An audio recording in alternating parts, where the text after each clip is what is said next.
Selamat pagi Indonesia. Hari ini kita dikirim satu scanner. Nah, ini scanner. Jadi cara kerjanya tuh kita suruh nge-review.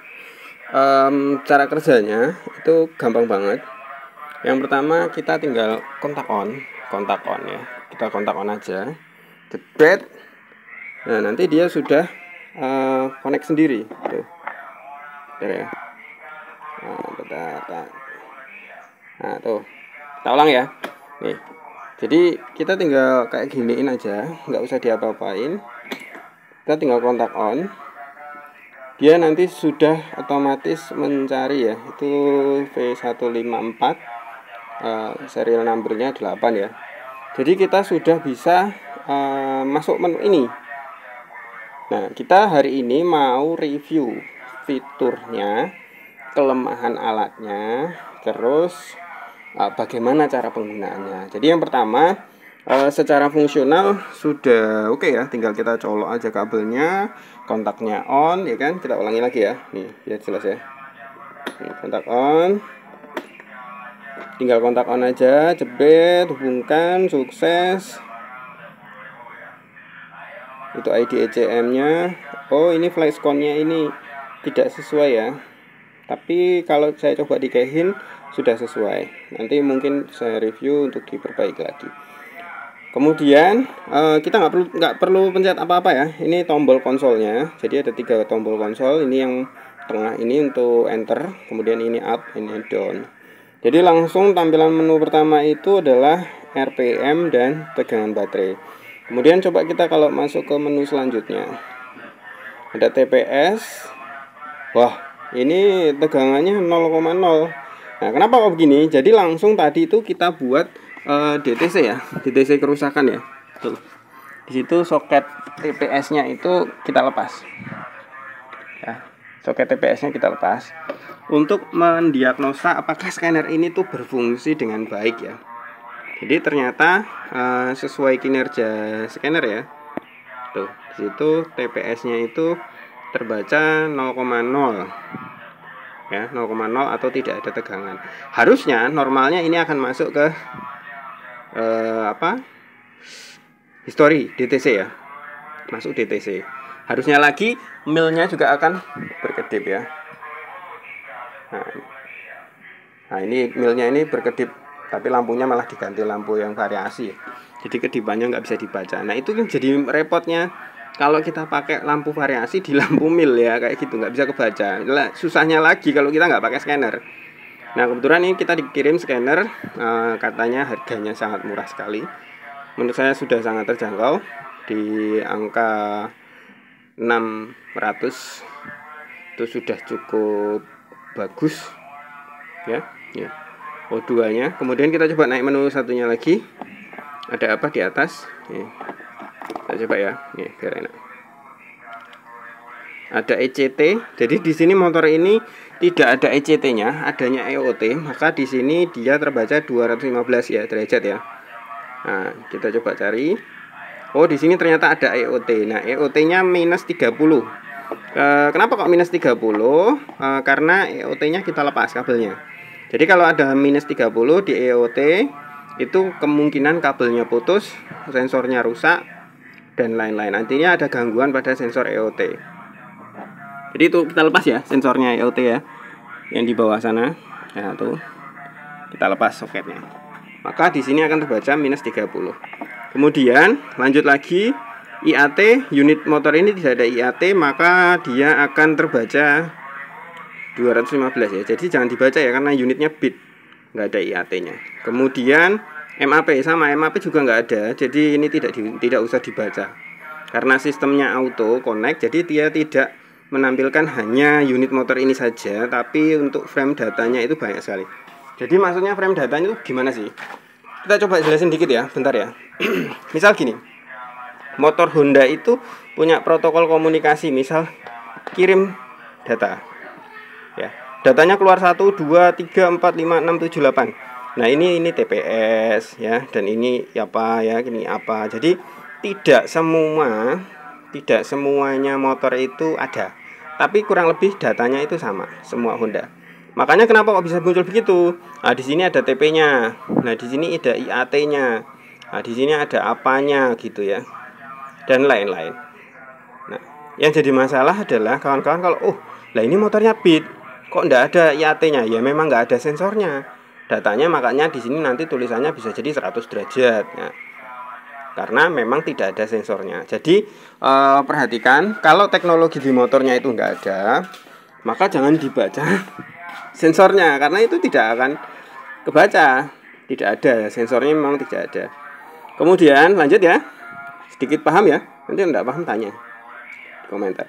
Lanjut. Nah, di sini ada ignition dan injektor durasi. Jadi di sini masih ada ignition minus 15 karena unitnya belum nyala. Nanti kita live datanya ya. Kemudian O2 sensor 3,8, speed sensor. Kalau speed sensornya ini ada, gas dia jalan, dia akan keluar. Misal diagnostiknya ya gini, speedometer kok nggak nyala speedometernya, tapi speed sensor di sini kebaca. Nah, kemungkinan yang rusak adalah jalur ke speedometer. Itu untuk ECM yang ada fitur speed sensornya. Jadi kebetulan di model ini sudah ada speed sensor. Jadi di sini sudah ada speed. Kalau di sini muncul, kita nggak usah ngecek sensor speednya, kabelnya pasti oke. Kalau yang motor ada sensor speednya, gitu ya. Dan ini tidak semua motor ada. Kayak motor ini sudah ACG tapi belum ada. Kemudian standar samping on off ya sama lah.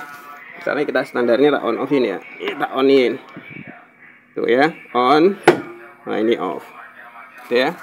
Sama. Jadi perhatikan, kadang-kadang kita servis juga bermasalah di situ tuh.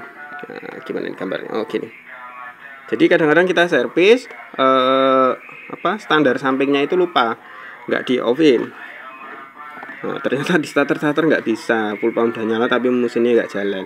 Ternyata sensor standar sampingnya itu rusak atau bermasalah. Oke, lanjut ya.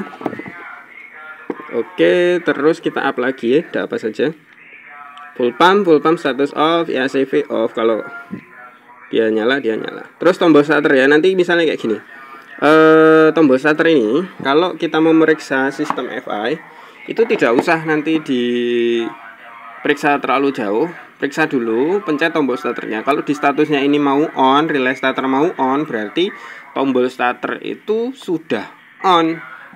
Diagnostiknya ya sudah on, berarti kita nggak perlu memeriksa jalur kabel tombol starter. Yang kita perlu periksa adalah dari ECU ke spoolnya, apa nanti di CKP, apa koneksi spool ya.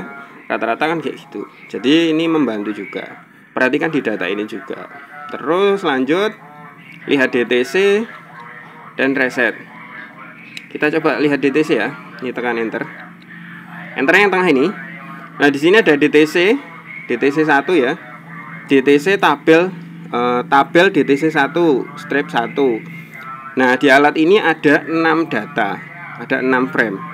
DTC 1, DTC 2, DTC 3, DTC 4, kemudian 5 dan 6. Nanti kalau turun lagi pindah ke tabel 2. Maksudnya gimana nih? Jadi kayak gini maksudnya. Setelah saya pelajarin, nah di sini kan ada DTC 1. Misalnya kayak gini. Biar nggak goyang-goyang. Taruh kayak gini lah. Nah, di sini enak. Misalnya kayak gini ya. Motor ini punya 6 kamar. Ini tabel 1. Nah, DTC pada motor Keihin itu berada pada lokasi kamar 4, 5, 6. Kalau Sindengen dia ada di frame 1, 2, 3. Ya, pada alat ini ya sudah saya coba ya. Jadi kalau Keihin atau Sindengen itu lokasinya beda. Jadi di sini Keihin, kemudian di sini Sindengen. Nah, beda ya. Jadi kalau Keihin lokasi kerusakannya akan tersimpan pada kamar 1, 2 dan 3. Loh, kerusakannya ada banyak, lebih dari 3, maka dia nanti masuk pada tabel 2. Ya, nanti kamar 1, 2, 3, 4, 5, 6. Kayak itu. Kamar 1, 2, 3, 4, 5, 6. Jadi kalau kehin itu akan berada pasti pada kamar 1, 2, dan 3. Kalau kerusakannya ada 6, maka nanti kerusakannya akan ada di sini, di sini, di sini, di sini, di sini, dan di sini. Kalau sindengan ada di mana? Kok kehin sindengan ini salah nih. Kebalik. Di sini kehin, di sini sindengan. Ya. Kehin akan berada pada lokasi 4, 5, 6, 7, 8, 9. Misal ada kerusakannya 9 yang terdiagnostik ya. Tapi kalau kerusakannya hanya ada 1, 2, dan 3, hanya akan ada di tabel 1. Kita nggak perlu pergi ke tabel 2. Misal ya, contoh nih. Nah, di sini kan sindengan ada kerusakan EOT. Kerusakan kodenya itu akan urut dari nomor terkecil. Nah, di sini di tabel 1 ya. EOT pada DTC tabel 1 adalah EOT. Kemudian lanjut ke bawah TPS. Lanjut ke bawah lagi injektor ya. Tabel 3. Kalau ke bawah lagi sudah nggak ada ya. Ini adalah status errornya. Status error 1 misalnya kayak 7/1, 8/1. Nah, itu status errornya. Ini status errornya juga, status error 2. Ya. Tuh. Nah, kalau status error itu mendiagnosa kerusakan yang sedang terjadi atau histori. Tapi kita fokus ke DTC-nya aja dulu ya. Misalnya DTC pada tabel sindengan itu kerusakan ada kode 7, 8, 12. Karena kode 9 nggak ada motor ini. Jadi hanya ada kerusakan pada EOT, TPS, injektor. Nah, ini adalah kode diagnosa pertama untuk model sindengan. Terus kalau seandainya kita geser lagi ke model yang berikutnya, ke tabel yang kedua ya. Nah, ini tabel 2 ya. Ini kan dari tabel 1, tabel DTC 1 pada DTC ke-6. Nah, kita geser ke bawah lagi. Nah, ini tabel 2. Tabel 2 kita enter. Nah, di sini ada tulisan DTC pada tabel 2. DTC 1 adalah CKP. Ya. DTC 2 tidak ada, DTC 3 tidak ada. Jadi kalau kita simpulkan itu 1, 2, 3, terus di sini ada kode 52. Nah, ini kosong, belum ada. Artinya nggak ada kerusakan di area ini. Atau DTC-nya hanya ada 4, 1, 2, 3, dan 4. Jadi DTC frame ini berlaku pada semua model sindengan sama. Terus kehin juga sama. Bedanya kalau sindengan ada di 1, 2, 3, 4, 5, 6 ya. 1, 2, 3-nya ada di tabel 1. Kemudian 4, 5, 6 di tabel 2. Terus kalau kehin nanti juga sama. Dia akan DTC 1-nya di tabel 4, 5, 6 ya kan? Terus ini 4, 5, 6 tabel 2. Sama. Cara membacanya begitu. Terus fitur yang lain, jadi DTC itu kayak gitu ya. Cara kerjanya dia punya kamar sendiri-sendiri untuk kehin dan sindengan. Karena ini auto, jadi kayaknya sulit juga dia untuk mendeteksi secara auto juga. Terus lanjut ya. Tekan ke bawah terus 4, 5, 6 ya.